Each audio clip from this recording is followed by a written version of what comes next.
Hello বন্ধু। আপনি যদি একজন শিক্ষক বা কোচ হতে চান, তাহলে সেটা খুবই ভালো কথা, কেননা এতে আপনি অনেক মানুষকে হেল্প করতে পারবেন। কিন্তু তার সঙ্গে সঙ্গে আরেকটা জিনিস যদি আপনি করেন তাহলে আরও ভালো হয়। সেটা হলো, অধিকাংশ ক্ষেত্রে অনেক টিচার বা অনেক শিক্ষক বা কোচ তারা কি করে, তারা অনেক মানুষকে শিক্ষা তো দিচ্ছে বা হেল্প করছে বা কোচিং করছেন, কিন্তু সেটাকে কি করে বাড়াতে হয় সে সম্বন্ধে সেরকম কোনো আইডিয়া থাকে না। তার ফলে কি হয়, অনেক ক্ষেত্রে দেখা যায় যে অনেক শিক্ষক ওয়ান টু ওয়ান কোচিং করে যাচ্ছেন, বা একটা গ্রুপকে কোচিং করছেন, তারপরে কিছুদিন পরে ছেড়ে দিলেন, বা শিক্ষকতা করছেন কিছুদিন পরে ছেড়ে দিলেন। তো এইরকম ঘটনা ঘটতে থাকে। তাহলে যে জিনিসটা করলে ভালো আমার মনে হয় সেটা হলো, আগে দেখুন যে আপনার মধ্যে শিক্ষকতা করার বা কোচিং করার সেই টেন্ডেন্সি আছে কিনা, নিজের মধ্যে থেকে সেই প্যাশনটা আছে কিনা। যদি সেই প্যাশনটা থাকে তাহলে খুবই ভালো। তাহলে কি হবে, আপনি অনেক মানুষের কাছে পৌঁছতে পারবেন, নিজের যে বিদ্যা বা জ্ঞানটা অর্জন করেছেন সেটা পৌঁছে দিতে পারবেন। আর তার সঙ্গে সঙ্গে যে একটা মানুষের কাছে আপনার যে একটা ইনফ্লুয়েন্স বা প্রভাব, সেটাকে বাড়াতে পারবেন, এটা তো অবশ্যই। তার সঙ্গে যেটা আছে সেটা হলো, তার সঙ্গে কিছু অর্থ উপার্জন করতে পারবেন।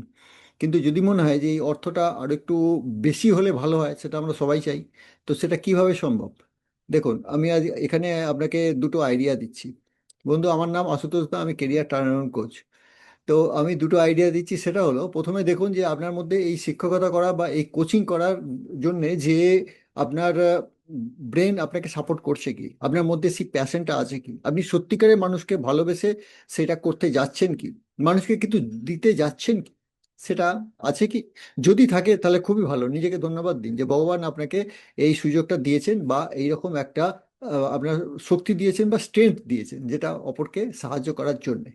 2 নম্বর যেটা করতে পারেন সেটা হলো, এই যে অন্য মানুষকে আপনি সাহায্য করবেন বলে ঠিক করেছেন, সেটা করবার সঙ্গে সঙ্গে যাদের সাহায্য করতে আপনি এগোবেন, তাদের নিয়ে যেটা করবেন সেটা হলো একটা কমিউনিটি তৈরি করবেন।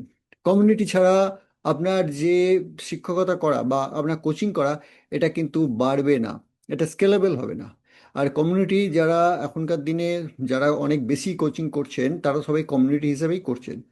অনেক শিক্ষক আছে তারা ব্যাচের পর ব্যাচ পড়েই যাচ্ছে, সেটা একদম ঠিক। কিন্তু একটা ব্যাচ চলে গেল, তারপর আবার নতুন ব্যাচ এলো, তাতে কি হলো, কমিউনিটি তৈরি হলো না।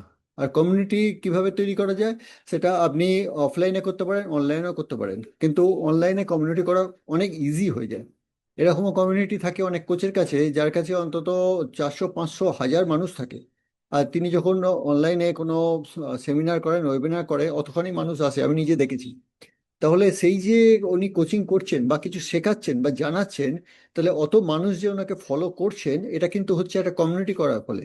আর উনি যে কমিউনিটিকে গোষ্ঠীবদ্ধতা করেছেন, সেখানেই উনি যে জিনিসগুলো শেখাবেন সেগুলো বাইরের মানুষ কিন্তু পাবেন না। তার ফলে কি হয়, ওনার যে বিজনেস করার যে ইচ্ছা, বা নিজের যে একটা ইনফ্লুয়েন্স বাড়ানোর ইচ্ছা, বা নিজে বেশি পয়সা রোজগার করার যে ইচ্ছা, এটা তো সম্ভব হচ্ছেই। তার সঙ্গে সঙ্গে নিজের যে ইনফ্লুয়েন্স করার যে একটা প্রবণতা থাকবে, সেটাও বাড়তে থাকবে। এই প্রবণতা সবারই থাকে। তো সবাই চায় যে আমার কথা অন্য লোকে শুনুক।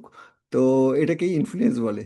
তো এই জিনিসটা এখনকার দিনে অন্তত যেটা হয় সেটা হলো কমিউনিটির মাধ্যমে বা গোষ্ঠীবদ্ধতার মাধ্যমে।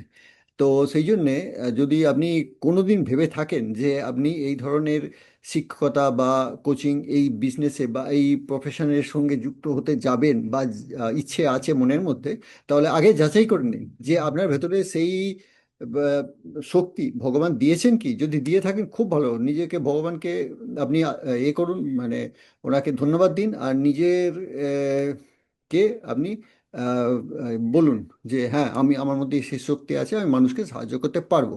এটা হলো 1 নম্বর। আর 2 নম্বর যেটা হলো, যে এটা করার সঙ্গে সঙ্গে কিছু শিখে নিন যে কিভাবে আপনি এই কমিউনিটি তৈরি করবেন, কিভাবে মানুষকে আপনি মানুষের কাছে পৌঁছবেন, কি করে মানুষকে আপনি সাহায্য করবেন। এটা যখন শিখে নেবেন, তখন ধীরে ধীরে ধীরে ধীরে আপনি সেই যে যাদের শেখানো শুরু করবেন, তাদের নিয়ে একটা কমিউনিটি করবেন, দেখবেন আস্তে আস্তে আপনার সব কিছুই বাড়বে। এটা হলো এখন নতুন ভাবে এটা দেখা যাচ্ছে। আর সারা পৃথিবী জুড়েই যারা কোচিং করছেন বা শিক্ষকতা করছেন বা শেখাচ্ছেন, তারা এইটাই সিস্টেমই ফলো করছেন। তো এটা একটা নতুন জিনিস আপনি জানলেন কি? তো যদি জেনে থাকেন অবশ্যই লিখুন, হ্যাঁ এটা নতুন জিনিস জানলাম। আর এই ব্যাপারে যদি আপনার আর কোনো প্রশ্ন থাকে অবশ্যই কমেন্ট করবেন। বা এই যে আপনার কিভাবে আপনি জানতে পারবেন যে আপনার ভেতরে এই প্রবণতা আছে কি, সেটা আমাদের ব্রেন ম্যাপিং এর মাধ্যমে হয়ে থাকে। এর সম্বন্ধে যদি জানতে চান আমার সঙ্গে যোগাযোগ করবেন, আমি এ ব্যাপারে আপনাকে গাইড করে দেবো। ওকে বন্ধু, তো আজকে এই ভিডিও এতখানি পর্যন্ত। কেমন লাগলো অবশ্যই কমেন্ট করবেন। আর পরবর্তী ভিডিওতে আরেকটা নতুন টপিক নিয়ে আপনাদের সামনে আসছি। ওকে, ততক্ষণ পর্যন্ত ধন্যবাদ।